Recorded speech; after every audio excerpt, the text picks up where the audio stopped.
नमस्कार, स्वागत है आपका मेरे कार्यक्रम रूबरू में। आज मैं आपको मिलवाने जा रहा हूं एक ऐसी महिला से जिनकी कहानी बेहद दिलचस्प है। एक साधारण हाउसवाइफ से माननीय बनने का सफ़र, आज चलिए इनसे जानते हैं। स्वागत है आपका ममता जी। जी थैंक यू। सबसे पहले आप अपने बारे में बताइए, कैसे आपका ये सफ़र शुरू हुआ? जी ऐसे शुरू से हम लोग जनता सेवा से जुड़े हुए हैं और सामाजिक तौर पे हमेशा से वर्क चलता रहा है, लेकिन एक मामूली सी आंगनबाड़ी से चल करके एक जिला परिषद से लेकर के आज जनता के आशीर्वाद से, उनके सपोर्ट से आज एक रामगढ़ की विधायिका के रूप में मैं खड़ी हूँ। आप जिला परिषद सदस्य भी रही हैं और अब आप विधायक हैं। आपने चंद्रप्रकाश चौधरी को हराया तो आप जाइंट किलर के तौर पे जानी जाती हैं। तो क्या आपका विजन है, कैसे रामगढ़ को आप विकास करेंगी आप?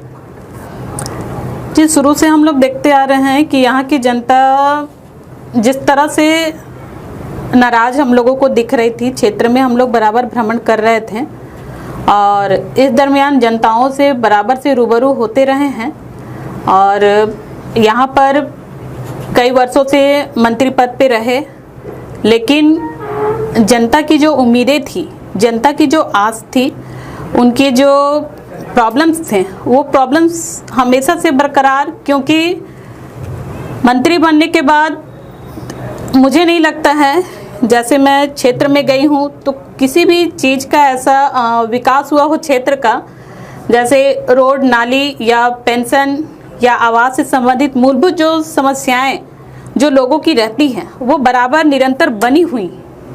तो उसको देखते हुए एक हमारा प्रयास था कि अगर जनता ने चाहा, अगर ईश्वर ने चाहा तो एक बार अगर मौका मिला तो ये जो भी समस्याएं हैं उन समस्याओं का निदान करने का मैं भी प्रयास करूंगी। और जनता ने चाहा, भगवान ने आशीर्वाद दिया तो मैं प्रयासरत हूँ और हमेशा जनता से रूबरू हो रही हूँ। और साथ ही अभी भी सभी प्रखंडों में विधायक कार्यालय एक एक माननीय झारखंड सरकार के द्वारा दिया गया है सभी विधायकों को। तो बहुत खुशी है कि अब प्रखंड में बैठ करके ही वहाँ की जनता की समस्याओं का निदान करने का मौका मिला। रामगढ़ को झारखंड का विकसित जिला में से माना जा रहा है, क्योंकि काफ़ी इंडस्ट्रीज भी आ गए वहाँ, पावर प्लांट भी है वहाँ। ऐसा क्या काम में आपको लगता है जो हुआ नहीं वहाँ पे, जो आप करना चाहेंगे? देखिए, बड़ी बड़ी फैक्ट्रियाँ लगा देने से, बड़े बड़े रोड बना देने से हम इसे विकास नहीं कहेंगे। विकास सही माने में हम उसे कहेंगे जब हमारा एक आम व्यक्ति अपना रोजगार करे, अपना पूंजी से अपने घर को चलाए, हम उसे रोजगार कहेंगे। सही मायने में तो इंडस्ट्रीज काफ़ी वहाँ पे लगी हैं रामगढ़ में, लेकिन अभी भी देखा जाए तो हमारा ये क्षेत्र ग्रामीण क्षेत्र, कृषि क्षेत्र से भरा पूरा है। लेकिन जो उद्देश्य यहाँ के किसानों को, यहाँ के गरीब गुरबों का जो उद्देश्य है, जो पूरा उन्हें होना चाहिए था उनके लिए, वो सारे कार्य अभी तक नहीं हो पाए हैं। जैसे देखा जाए यहाँ पे भैरवी जलाशय हमारा सबसे बड़ा, सबके लिए ये मुद्दा रहा है, या वो पक्ष हो या विपक्ष हो शुरू से। लेकिन आज भी भैरवी जलाशय का जो नहर का काम है आज भी बाधित है, क्योंकि अभी तक ग्रामीणों को उसकी मुआवजा नहीं मिल पाई, साथ ही नहर का काम नहीं अभी तक कंप्लीट हुआ। लेकिन जो पिछली सरकार थी, पिछली सरकार ने दिग्भ्रमित करके लोगों को बरगला करके वहाँ के चंद लोगों को लाभ पहुंचाने का काम किया भैरवी जलाशय में मत्स्य पालन के माध्यम से। लेकिन अभी तक जो सरकार का उद्देश्य था कि किसानों के खेतों तक भैरवी जलाशय का पानी जाएगा, वो पानी अभी तक किसानों को खेतों तक नहीं गया है, जिसे मैं पूर्ण रूप से ये मानूंगी कि विकास हुआ ही नहीं है क्षेत्र में। और जहाँ अच्छी अच्छी स्कूलें खुलने चाहिए थी, कॉलेज खुलने चाहिए थे, वो सारे ना खुल के अभी देखा जा रहा है पिछले सरकार में स्कूलों को मर्ज कर दिया गया। कई बच्चे ऐसे हैं, अभी ऐसी स्थिति में आ गए हैं कि बच्चे पहले तो सामने के स्कूलों में जाते थे पढ़ाई करने, लेकिन अभी दूर स्कूल हो जाने की वजह से वहाँ पे बच्चे भी पढ़ाई करने नहीं जा पा रहे हैं। ये स्थिति आ गई है। तो अभी देखा जा रहा है कि कई जनप्रतिनिधि लोग भी मिल करके, कई विधायकगण भी मिल करके फिर से हम लोग मांग कर रहे हैं जो स्कूलों को मर्ज किया गया था उनका फिर से सर्वे किया जाए और जो जेन्युइन जो स्कूल चलने चाहिए गाँव में वो स्कूलें फिर से खुले। लोग कहते हैं कि किसी भी साधारण आदमी को अगर हम वोट दे के माननीय बना देते हैं तो उनमें परिवर्तन आ जाता है। ऐसा कुछ बात आपके बारे में भी लोग कह रहे हैं, कहते हैं कि कुछ खास लोगों के बीच आप सिमट कर रह गई हैं, जबकि मुश्किल से 7 से 8 महीने हुए हैं विधायक बने हुए और ये बातें आनी शुरू हो गई है। ऐसी बातें आ रही होंगी तो जब हमारे विपक्ष के लोग हैं उन लोग ये बातों को ला रहे हैं क्षेत्र में, जबकि मैं जब अपने लोगों से मिलती हूँ तो वो लोगों को ऐसा फील नहीं होता है कि मैं उनसे दूर हूँ, क्योंकि बराबर मैं घर में जनता दरबार हमारा लगता है, मैं 8 से 11 बजे तक घर पे पर डे मैं मिलती हूँ। कहीं का हमारा कार्यक्रम रहता है तो मैं कार्यक्रम 12 बजे से ही मैं कार्यक्रम लेना स्टार्ट करती हूँ, क्योंकि मॉर्निंग के टाइम में मैं अपने जनता को देती हूँ पर डे। जिनको आपने हराया है चंद्र प्रकाश चौधरी, सीट हारने के बाद भी एक बार फिर वो लग गए हैं, कहीं ना कहीं आप पे ये डर है कि अगर मैंने काम नहीं किया तो एक बार फिर उनके आने का संभावना बढ़ जाएगा? जी बिल्कुल नहीं, इसका बिल्कुल भी मुझे डर नहीं है, क्योंकि अगर मैं काम कर रही हूँ, अगर मैं जनता के बीच हूँ, उनकी समस्याओं को लेकर के आगे अगर बढ़ रही हूँ, तो मुझे पूर्ण विश्वास है कि ऐसा भय ना ही मेरे जनता को है और ना ही मुझे है। मैं बहुत खुश हूँ और बहुत अच्छी तरह से बखूबी जब से मैं विधायक बनी हूँ तब से माननीय मंत्रीगण, माननीय मुख्यमंत्री जी से मैं रूबरू हो रही हूँ, और क्षेत्र की जो भी समस्याएं रहती है, चाहे वो शिक्षा को लेकर के या रजरप्पा मंदिर को लेकर के रहा हो पिछली बार में, या फिर ये लॉकडाउन पीरियड में जो भी समस्याएं हैं या आई हैं, उन सभी को लेकर बराबर माननीय मंत्रीगण से, माननीय मुख्यमंत्रीगण से हम लोग मिलते रहे हैं और जो भी समस्याएं रहे उन समस्याओं को दूर करते रहे हैं हम लोग।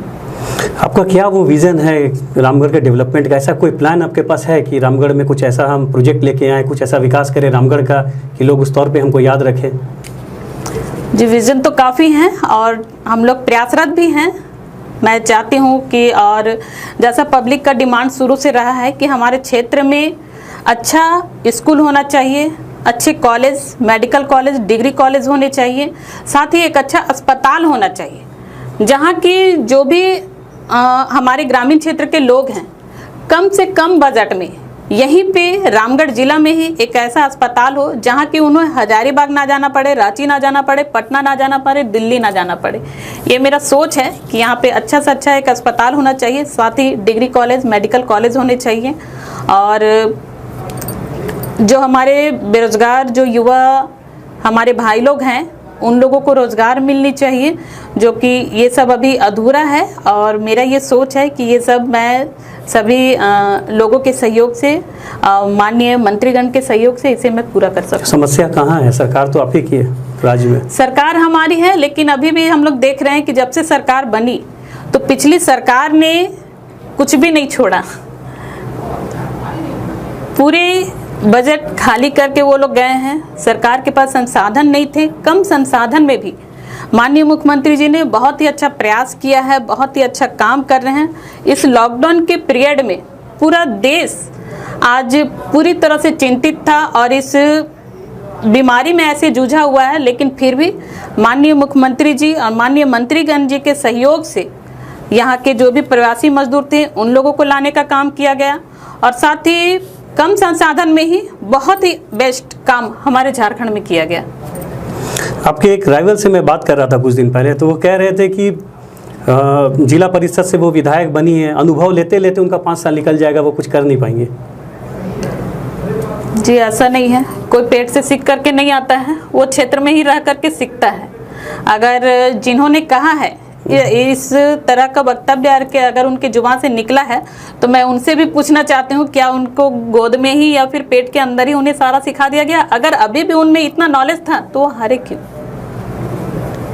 वो जो व्यक्ति ने कहा है, अगर वो व्यक्ति किसी को सपोर्ट कर रहा है मेरे अलावा किसी और को, उसी व्यक्ति ने इस टाइप का वक्तव्य बोला होगा, तो उनसे मैं जानना चाहूँगी कि जो हारे हैं उनके सपोर्टर्स में, उनके मंत्री जो हारे हैं उनमें कितनी प्रवक्ता थी, वो कितने ज्ञानी थे कि वो हार गए? तब तो उन्हें हारना ही नहीं चाहिए था। हार जीत लगा रहता है, क्षेत्र में काम करेंगे, जनता के बीच में रहेंगे तो बखूबी जनता हमारा साथ देगी, ईश्वर हमारा साथ देंगे। ये जो क्रिटिसिज्म है ये आपको ताकत देता है या फिर काम करने से रोकता है, बाधा बनता है? जी बिल्कुल नहीं, काम करने की क्षमता और बढ़ाता है। क्रिटिसाइज बराबर होते रही है हम लोगों की, क्योंकि मैं एक ऐसे फैमिली से बिलोंग करती हूँ जो फैमिली हमारा बैकग्राउंड कोई पॉलिटिकल नहीं है और ना ही कोई इतना पैसे वाला बैकग्राउंड है हम लोगों का, ऐसा कुछ भी नहीं है। हम लोग भी गरीब तबके के लोग हैं, एक हमारा छोटा सा होटल चलता है, हम लोग कृषि वर्ग में हम लोग भी आते हैं। तो इस तरह से काम करते करते आज यहाँ तक हम लोग पहुँचे हैं और क्रिटिसाइज होते रहते थे कि पैसा नहीं है तो फील्ड में आ नहीं पाएंगे ये लोग, क्योंकि फील्ड में आना खर्च करना है। और मेरा ये मानना है पैसा एक तरफ, जनता का प्यार एक तरफ, जनता का वर्क एक तरफ। उन्हें आप सारी सुविधाएं दीजिए, उनके सुख दुख में आप खड़े हो जाइए, वो आपके लिए सबसे बड़ी पूंजी है। पॉल्यूशन एक मुद्दा रहा है रामगढ़ में, आप हमेशा उस पर आवाज़ उठाती रही। जब आप विधायक नहीं थी तब लोगों का कहना है कि विधायक बनने के बाद कुछ मुद्दों को आप भूल गए, जिसमें से एक प्रदूषण का भी मुद्दा है। जी बिल्कुल नहीं, शुरू से हमारा ये मुद्दा रहा है पॉल्यूशन का भी, क्योंकि कृषि प्रधान हमारा ये झारखंड है, हमारा ये देश है। और साथ ही मेरा गोला प्रखंड, वो वहाँ के ज़्यादातर लोग कृषि पर ही आधारित हैं। और पॉल्यूशन का जो मुद्दा हमारा रहा है वो हमेशा रहेगा ही। और हम लोग चाहते हैं ये जो भी परेशानियाँ हैं वो दूर हो, और इसके लिए मैं बराबर बातें भी कर रही हूँ। और खुद मैं भी ये पर्यावरण पॉल्यूशन समिति से मैं खासकर जुड़ी हूँ इसी वजह से, कि जो भी यहाँ पे पॉल्यूशन की समस्याएं हैं उन्हें मैं दूर कर सकूँ। एक बहुत महत्वपूर्ण सवाल है, लोग कह रहे हैं कि जो भी वहाँ डेवलपमेंट वर्क्स चल रहे हैं रामगढ़ में, उसमें आपके लोग हावी हो रहे हैं।